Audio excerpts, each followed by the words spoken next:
a long way back. Most players, of course, would have taken that smash before letting it bounce. It was not the deadliest overhead. He's got a good smash, but he's not deadly.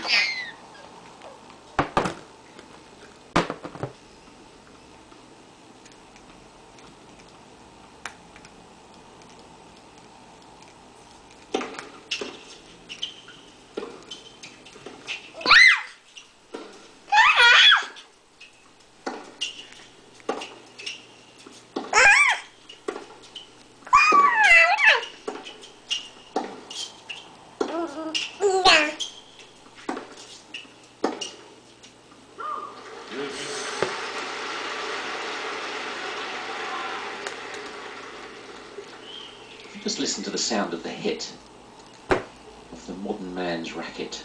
It's almost like watching a table tennis match at times. The hits come so quickly one after another. It's a bit like dynamite popping too, the impact that they make. I don't think neither Perry nor Labour could really have emulated different equipment.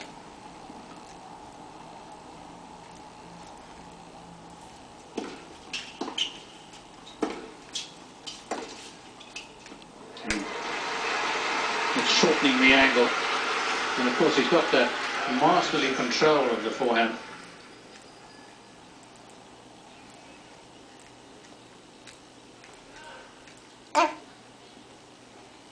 Break point again.